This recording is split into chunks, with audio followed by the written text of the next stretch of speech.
BTN 불교 라디오 책 읽어주는 나무. 참불선언 선언장이신 각산 스님께서 쓰신 멈춤의 여행이란 책으로 여러분들과 함께 하고 있습니다. 오늘은 16번째 시간 좌선 방법부터 함께 낭독해 보도록 하겠습니다.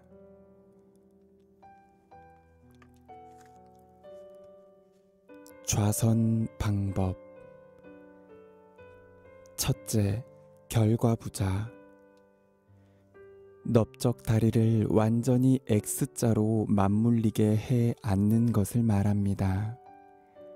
다리를 틀어 접고서 몸을 곧바로 세워 통증이 일어나지 않을 때 마음은 하나로 집중됩니다. 수행이 증장하고 강해집니다. 둘째, 방가부자.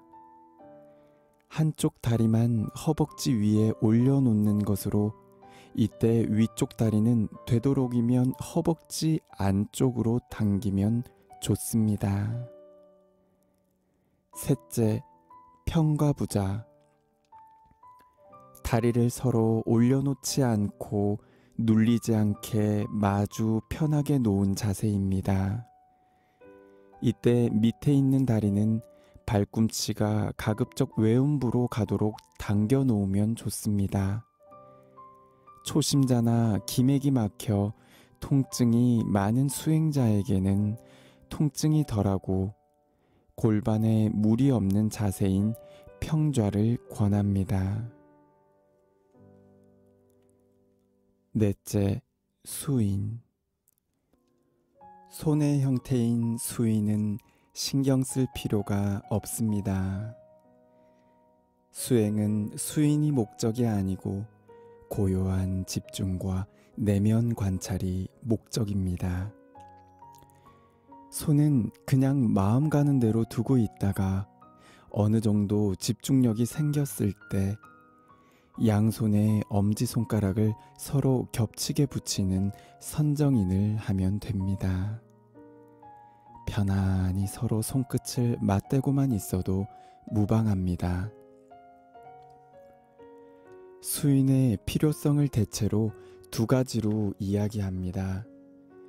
첫째는 깊은 수면의 세계 수마와 혼침을 벗어나게 하기 위함이며, 둘째는 인체의 원활한 기순환을 위해서라고 합니다.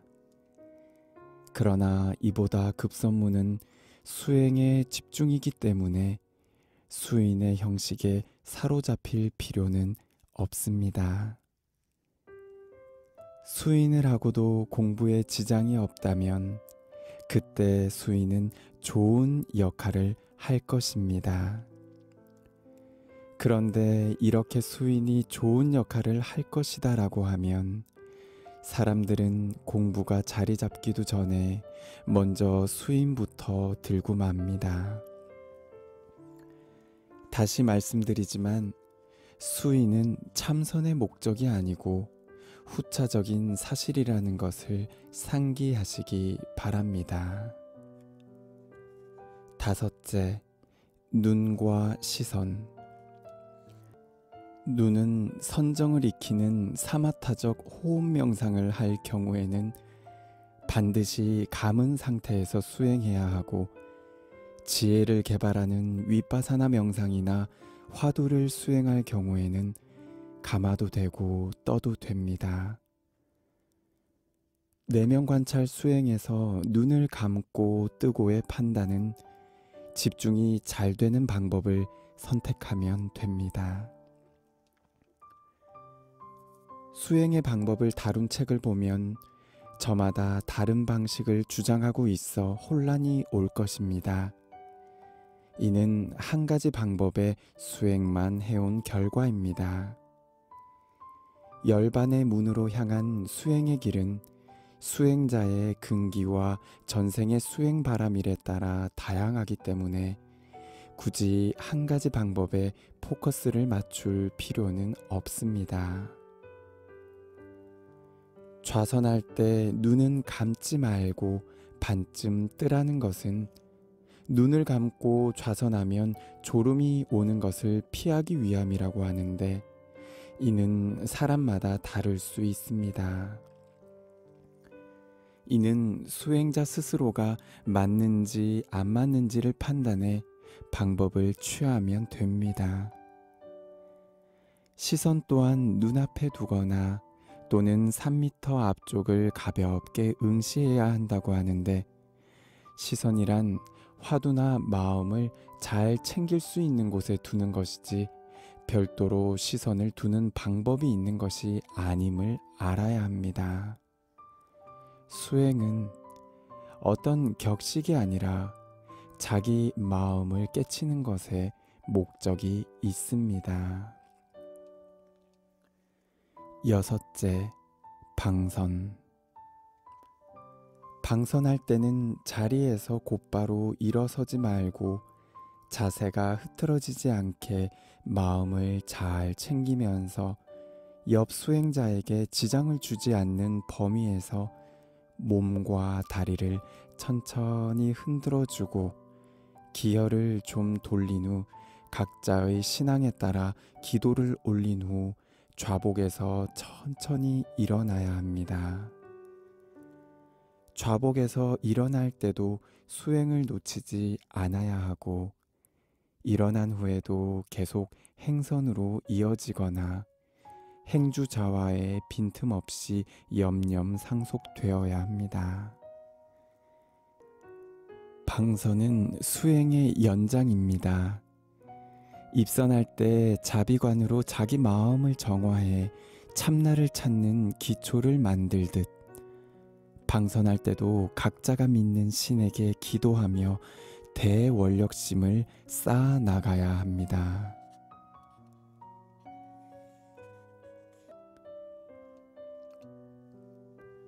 수행 중 통증 해소. 좌선할 때 다리, 어깨, 등판, 허리 등에서 일어나는 각종 통증, 즉 당기거나 아프거나 마비되는 느낌이 오는 것은 그동안 굳어진 몸 때문이거나 신장, 신상선, 성선, 뇌하수선 및 신경의 쇠약이거나 청량골을 지나치게 세워 허리에 부담을 주게 되어 일어나는 경직 현상 혹은 막힌 나쁜 기가 뚫리려고 일어나는 명현 현상입니다. 무리하지 않는 좌선 자세를 취해 지속적으로 수행하다 보면 얼마 가지 않아 온몸의 기맥이 타통해 아프거나 저린 현상이 사라집니다. 이러한 통증이 있을 때 적절한 운동과 함께 마음이 반응하는 것을 봄으로써 통증의 실체를 알아 통증에서 벗어나는 방법이 있습니다. 윗바사나적 내면 관찰을 통해 통증을 이해하는 방법이 있고, 반대로 정신 집중 수행인 사마타 수행으로 통증을 효과적으로 극복하는 방법이 있습니다. 통증에 마음이 반응하는 것을 보는 방법은 일단 마음을 차분히 가라앉히고 아픔으로 마음이 반응하는 것, 즉 싫어하는 마음이 일어나면 그 마음부터 먼저 보아야 합니다. 통증을 보는 것은 중요하지 않습니다. 마음의 반응이 중요합니다. 아플 때 마음이 어떠했습니까? 괴로워하고 싫어하고 못 견뎠습니다. 그럴 때의 감정을 보아야 합니다. 마음 상태가 어떠합니까? 그 마음을 보는 것이 중요합니다. 사실 아프면 마음이 긴장하게 되는데 이것을 참아야 한다는 생각 때문에 더욱 긴장하게 됩니다.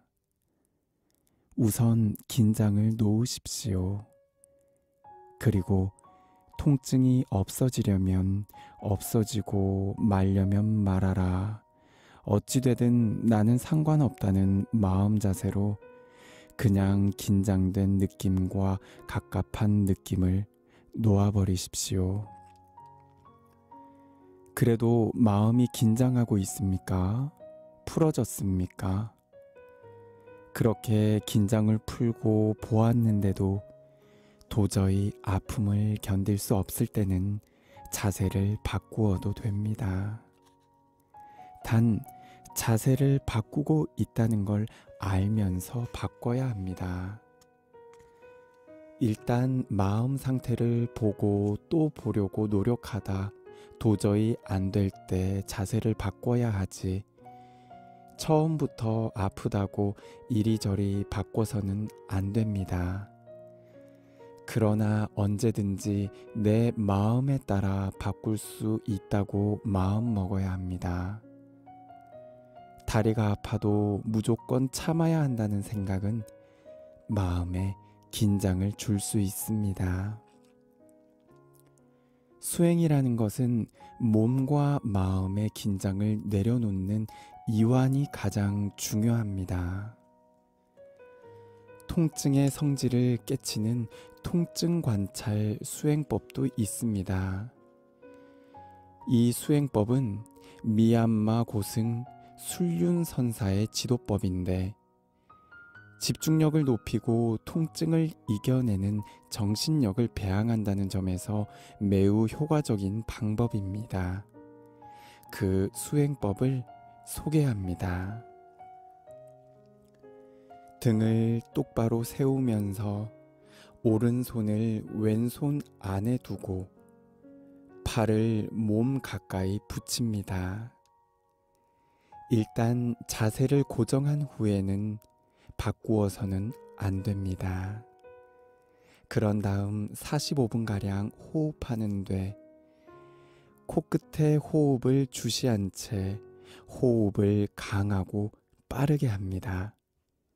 그러고 나서 들이쉰 숨을 갑자기 멈추고 마음을 가라앉히면서 자연스러운 호흡으로 몸 안을 빈틈없이 전심전력으로 관찰합니다. 가장 크게 느끼는 감각에 마음을 집중해야 하는데 무심코 지나치지 말아야 합니다. 감각이 가장 크게 느껴지는 곳으로 주의를 돌리지 않으면 현재를 즉각 파악할 수 없습니다. 강하고 격렬하고 신속한 호흡은 바깥 소음을 차단하고 마음을 조절하는 데 도움을 줍니다. 통증이 약해지면 약해지는 것을 알아차리십시오. 강해지면 강해지는 것을 알아차리십시오. 모든 생각은 개념입니다. 감각을 잡으려고도 따라가지도 마십시오. 아픔이 일어날 때는 아프다는 사실을 즉각 감지하고 지금 감각이 일어나고 사라지는 바로 그곳에 마음을 집중하십시오.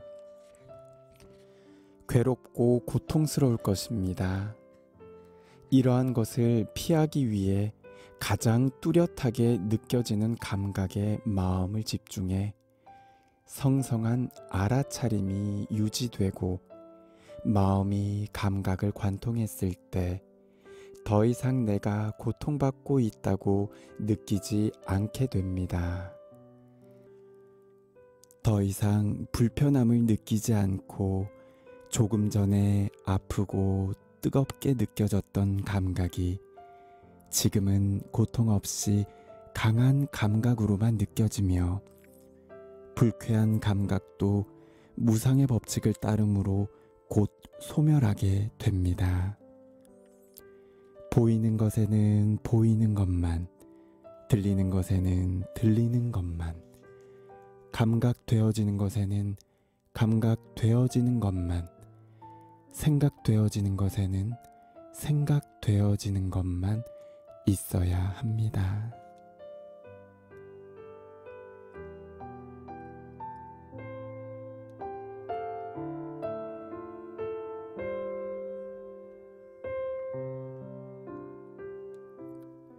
BTN 불교 라디오 책 읽어주는 나무.